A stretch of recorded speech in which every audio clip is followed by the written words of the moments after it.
তো এই ছেলেটা আল্লাহর নাম লিখে ট্যাটু করেছে, তো এই জিনিসটা হালাল হবে না হারাম হবে? এক কথায় উত্তর দিই, সুস্পষ্ট হারাম এটা। এই সমস্ত আবেগী যুবকরা মনে হয় কোনোদিনও এক ওয়াক্ত সালাত আদায় করে না, অথচ আবেগ প্রবণ হয়ে আবেগে আপ্লুত হয়ে এ সমস্ত কর্মকাণ্ড করে বসে থাকে।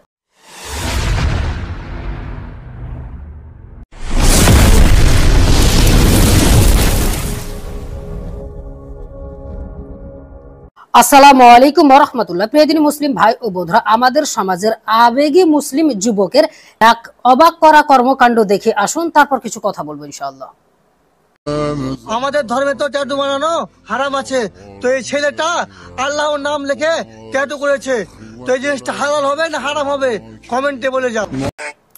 প্রিয় দিনী মুসলিম ভাই ও বোনরা, আপনারা ভিডিও ক্লিপটি দেখলেন। এখানে দেখলেন যে একজন যুবক তিনি এইখানে আল্লাহ রাব্বুল আলামিনের নাম লিখে ট্যাটু বানিয়েছে। তো যেই ভাই ভিডিওটি বানিয়েছে সে বলেছে যে আমাদের ধর্মে অর্থাৎ ইসলামে তো ট্যাটু বানানো হারাম, কিন্তু এই ছেলেটি আল্লাহ রাব্বুল আলামিনের নাম লিখে ট্যাটু অঙ্কন করেছে, এখন এটা হারাম হবে নাকি হালাল হবে? এক কথায় উত্তর দিই, সুস্পষ্ট হারাম এটা। এখানে আল্লাহ রাব্বুল আলামিনের নাম লিখুক বা আর যা ইচ্ছা তাই লিখুক না কেন, এটা অবশ্যই সুস্পষ্ট হারাম। চলুন দলিল। আল্লাহ রাব্বুল আলামিন সূরা নিসার 119 নাম্বার আয়াতে বলছে, আর অবশ্যই আমি তাদেরকে পথ ভ্রষ্ট করব, অর্থাৎ এই কথা শয়তান বলছে আল্লাহ রাব্বুল আলামিনকে, মিথ্যা আশ্বাস দেব এবং অবশ্যই তাদেরকে আদেশ দেব, ফলে তারা পশুর কান ছিদ্র করবে এবং অবশ্যই তাদেরকে আদেশ করব, ফলে অবশ্যই তারা আল্লাহর সৃষ্টি বিকৃত করবে। আর যারা আল্লাহর পরিবর্তে শয়তানকে অভিভাবক রূপে গ্রহণ করে তারা তো স্পষ্টই ক্ষতিগ্রস্ত হলো। প্রিয়দিনী মুসলিম ভাই ও বন্ধুরা, এখান থেকে আমরা বুঝতে পারছি যদি কোনো মানুষ শরীরে কোনো কিছু করে তাহলে সে সৃষ্টির পরিবর্তন ঘটালো, অর্থাৎ শয়তানকে সে তার অভিভাবক বানিয়ে নিল। শরীরে কোনো ধরনের অঙ্কন করা, ট্যাটু করা আর যাই করা, এগুলো স্পষ্ট হারাম। কেননা এখানে আল্লাহ রাব্বুল আলামিনের সৃষ্টির পরিবর্তন ঘটানো হচ্ছে। ইসলামে ট্যাটু, উল্কি, শরীরে কোনো ধরনের অঙ্কন করা, নারীদের সেই ভুরু ফ্ল্যাপ, এই সেই কাজগুলো ইত্যাদি, এগুলোকে হারাম করা হয়েছে।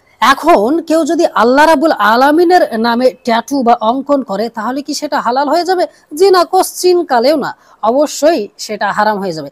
আর একটা বিষয় বলি, এই যে যুবকটি তার শরীরে আল্লাহ রাব্বুল আলামিনের নাম অঙ্কন করেছে, সে কিন্তু খারাপ জায়গাতেও যাবে, ভালো জায়গাতেও যাবে।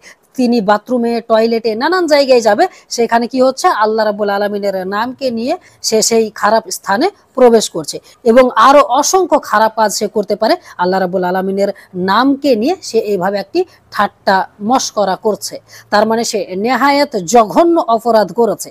আমি চিন্তা করি যে এই সমস্ত আবেগী যুবকরা মনে হয় কোনোদিনও এক ওয়াক্ত সালাত আদায় করে না, অথচ আবেগ প্রবণ হয়ে আবেগে আপ্লুত হয়ে এ সমস্ত কর্মকাণ্ড করে বসে থাকে, অথচ তার রব আল্লাহ রাব্বুল আলামিন তাকে যে আদেশ দিয়েছেন সেগুলোর কোনো ধার ধারে না। তার রাসূল সাল্লাল্লাহু আলাইহি সাল্লাম যে সমস্ত আদেশ নিষেধ করেছে সেগুলোর কোনো ধার ধারে না। আবেগ প্রবণ হয়ে আবেগে আপ্লুত হয়ে এ সমস্ত কর্মকাণ্ড করে। একটা কথা দর্শক আপনাদেরকে বলি যে বর্তমান পৃথিবীতে এমন অসংখ্য মানুষ আছে যারা ধর্মকে ব্যবহার করে ভাইরাল হওয়ার চেষ্টা করছে। এই সোশ্যাল মিডিয়ার যুগে, ইন্টারনেটের যুগে মানুষ পরিচিত হওয়ার জন্য ধর্মকেও ব্যবহার করছে। তো এই সমস্ত যুবকরা সেই কাতারেই পড়ে, মানে আল্লাহ রাব্বুল আলামিনের নাম শরীরে ট্যাটু করে একটা ব্যতিক্রমী কাজ করে মানুষের সামনে আসার একটা প্রচেষ্টা করছে। মানে এরা উন্মাদ হয়ে গেছে, এদের মস্তিষ্ক গবরে পরিণত হয়ে গেছে, এরা ভাইরাল হওয়ার নেশায় পড়ে কি কি করছে এরা নিজেরাও জানে না। তো যাই হোক, একটা কথাই বলবো যে শরীরে আল্লাহ রাব্বুল আলামিনের নাম অঙ্কন করা হোক বা আর যাই করা হোক, কাবা শরীফ অঙ্কন করা হোক, যাই করা হোক না কেন, এগুলো সুস্পষ্ট হারাম, এখানে হালাল হওয়ার কোনো সুযোগ নেই।